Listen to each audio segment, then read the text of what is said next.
education for total consciousness, the subjective knowledge and objective knowledge. Learner thinking I am a subject, teacher, and all the teaching materials become object. When teacher be thinking I am subject, learner and teaching equipments, everything become object. Now we are thinking subject and object is different entity. No, individual is a miniature of universe. What are the things inside? That is outside. There is no separate entity. When you are teaching this relation, we want to establish.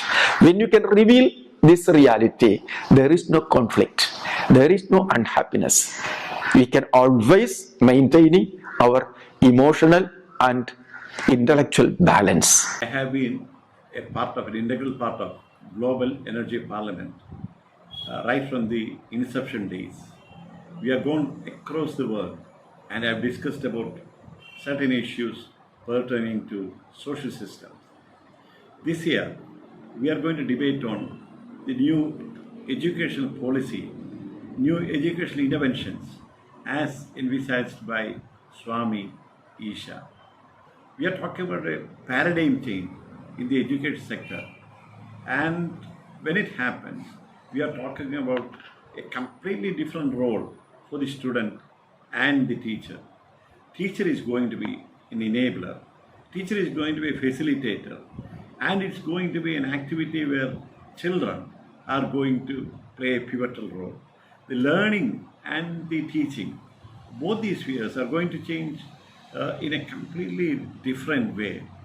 It's going to be a celebration from now onwards, where teacher is not going to be a controller, but he's going to be a facilitator, and learning becomes such a pleasure, such a celebration for the students. This paradigm change in the system, learning and teaching, will also need paradigm changes in the infrastructure facilities. As an architect, I've been involved in a lot of processes which talks about happy spaces for learning and teaching. I've been involved with some international projects talking about this kind of paradigm shift in the processes.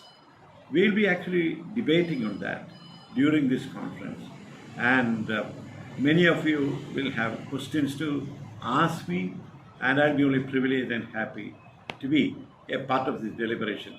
And I wish the Global Energy Parliament huge success.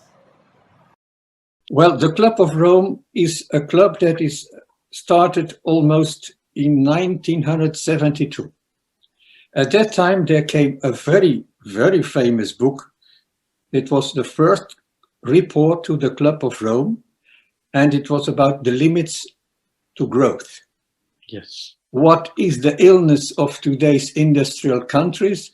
Many of them are still thinking there is no limit. And we only have one Earth. Many people do think we have still 2 or 3 Earths at our disposition. Yeah. Well, if all people would live like we do here, we only have needed of a half Earth. And of course, that is the only way ahead and forward. But the main problem is that we have not enough respect for the Earth, for nature, for sea, for people, for animals, for plants. And we are running out. That means in a few time, there will be very few materials still to use.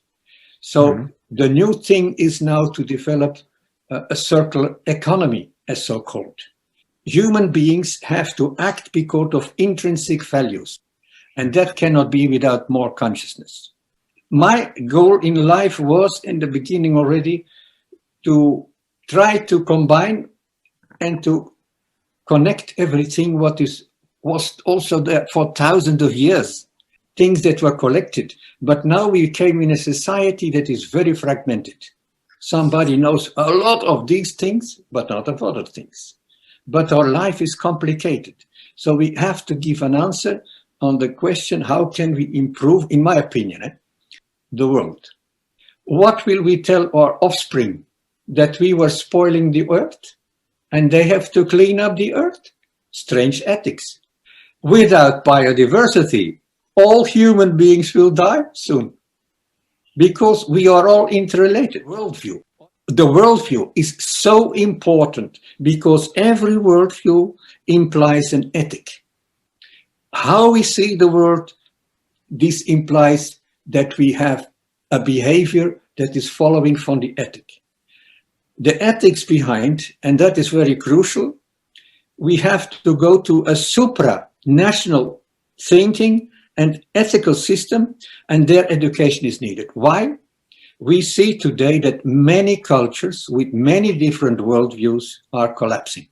We are only just citizens of one world.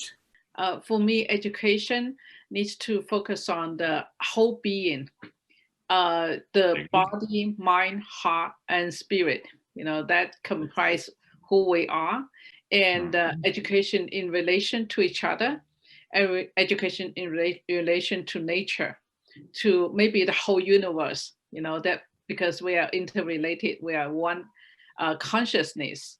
So education has a huge, big role and huge, big mission.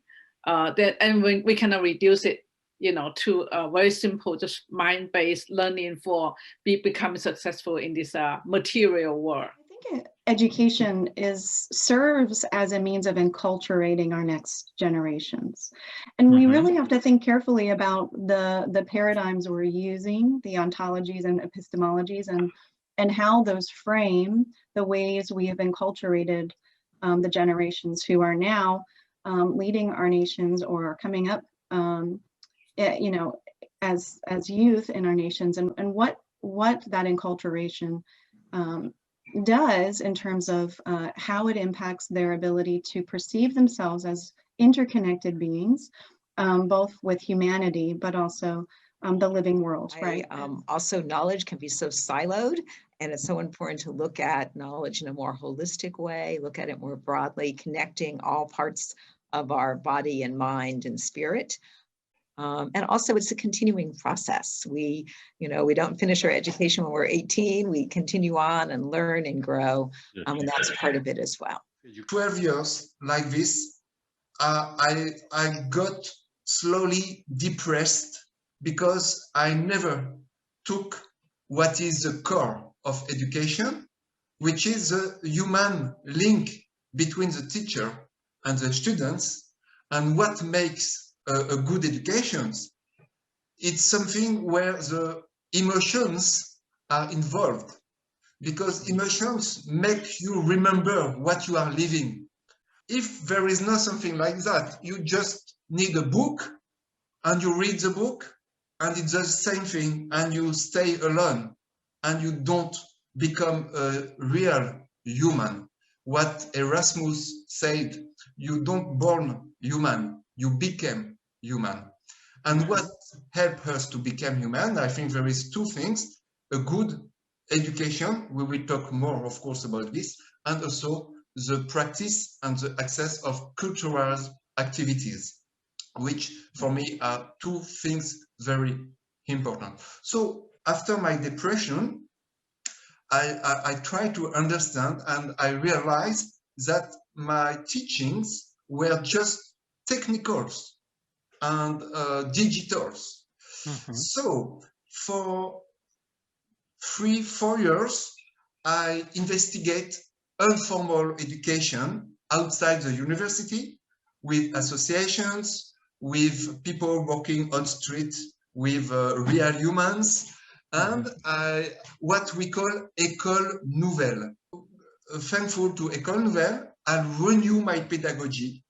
I understand differently what is a relationship in education, and then I become, I hope so, more humanistic, more sensible, more in accordance with my feelings, and I change totally my pedagogy. And now, since 2 years, I'm the new president of CIRET, International Center for Research and Studies Transdisciplinary, after Dr. Basarab Nicolescu.